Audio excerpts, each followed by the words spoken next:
चलिए बच्चों, आज का नेक्स्ट टॉपिक है वर्णों का उच्चारण स्थल। कल हम लोग पढ़े थे वर्ण और वर्णमाला के बारे में, लिपि, भाषा और व्याकरण के बारे में।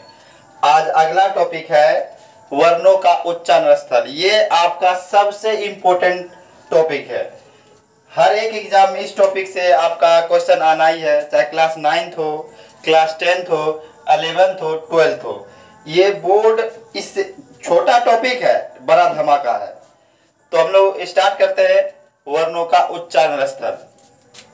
देखिए, पहला है वर्ण का नाम और वर्ण और उच्चारण स्थल। आप लोग ध्यान दीजिएगा। कंठे, कंठे वर्ण किसको कहेंगे? कंठे वर्ण में कौन कौन से अक्षर आते हैं, याद कर लीजिए।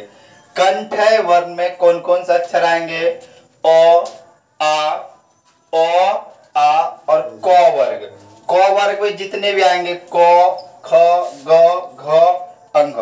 उसके बाद ह और विसर्ग, इसे क्या बोलेंगे? कंठे वर्ण। क्या बोलेंगे? कंठे वर्ण। और इसका उच्चारण स्थल हम लोग कहा जाते हैं कंठ से। कंठ से, डायरेक्ट कंठ से निकलता है। क, ख, ग, घ, अंग, ह और विसर्ग, ये सभी कहां से निकलेंगे? कंठ से। कंठ। तो एग्जाम में क्वेश्चन पूछेगा क उच्चारण स्थल, क्या बोलिएगा? कंठ। क्या बोलिएगा? कंठ। ख का उच्चारण स्थल क्या बोलिएगा? कंठ। कंठ। ठीक है। अगला क्या हमारा है? तालव्य। तालव्य का, तालव्य में देखिए क्या क्या आएगा? हर्षई, दीर्घई, हर्षई, दीर्घई और च वर्ग। च वर्ग का मतलब हो गया चो, छो, जो, झो, नो। उसके बाद यो और तालव्य स। तालव्य स, यो और तालव्य स, ये सभी का उच्चारण स्थल क्या होगा? तालु से। कैसे से? तालु से। चलिए बोलिए मेरे साथ। तालु से कौन कौन सा अक्षर बोला जाएगा? हर्षई, दीर्घई और च वर्ग। हर्षई, दीर्घई और च वर्ग। हर्षई, दीर्घई और च वर्ग, यो और तालव्य स। तालव्य स।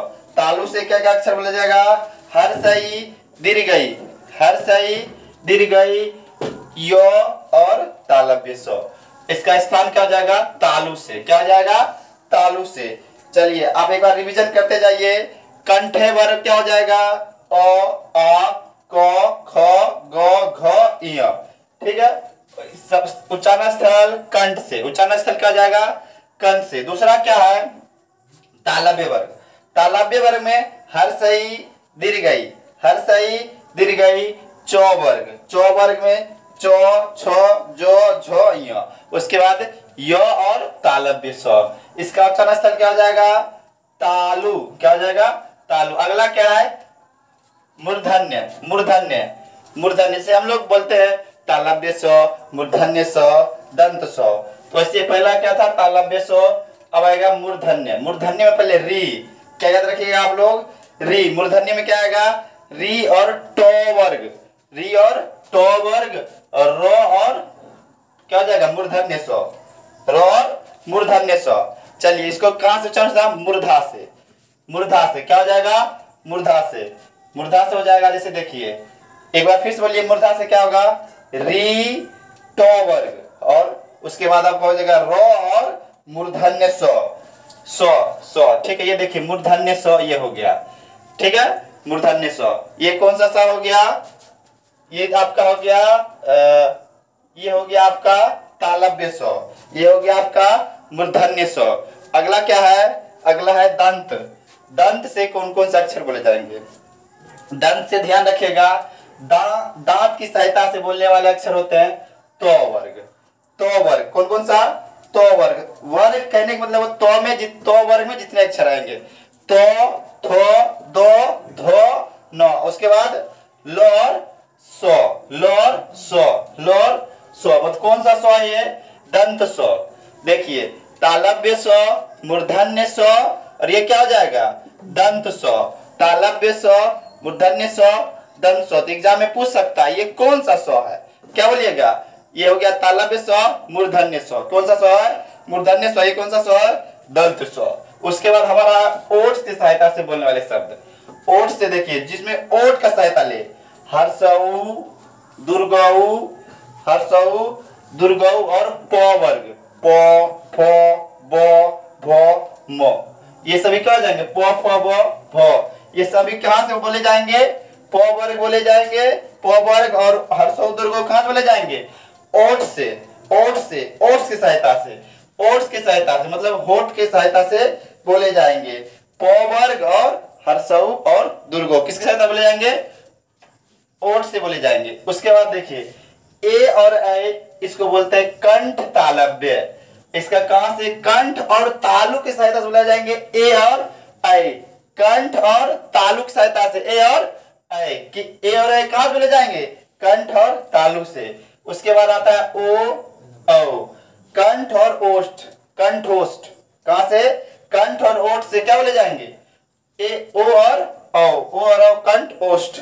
उसके बाद दंतोष्ठ, वो कहां से बोले जाएंगे, दंतोष्ठ से, वो देखिए अकेला है, वो हमेशा याद रखिएगा, दांत और ओठ की सहायता से बोले जाएंगे दंतोष्ठ, वो कहां से बोले जाएंगे, दांत और ओठ की सहायता से दंतोष्ठ। फिर एक बार रिवीजन कीजिए, ओ कहां से बोले जाएंगे,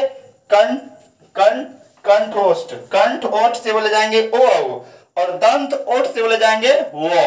उसके बाद क्या बच जाता है हमारा, अनुनासिक, अनुनासिक यानी नाक से सहायता से, यानी ऐसे शब्द जिसको बिना नाक खोले हम लोग नहीं बोल सकते, यानी नाक के सहायता से बोलने वाले। याद रखिएगा, पहला तो याद रखिए आप, मो और नो और मो, नो और मो किसकी सहायता से बोले जाएंगे, नो नाक से। देखिए नाक बंद करके बोलिए तो बुलाएगा नो नहीं, क्योंकि नाक से ही बोला जाता है नो और मो, इसीलिए इसको क्या बोलेंगे, नासिक। उसके बाद अंगो, यो और नो ये सभी कहां से बोले जाएंगे, दांत की सहायता से, ठीक है। तो दांत इसको क्या बोलेंगे, नहीं इससे बोले जाएंगे नाक की सहायता से, कहां से, नाक की सहायता से।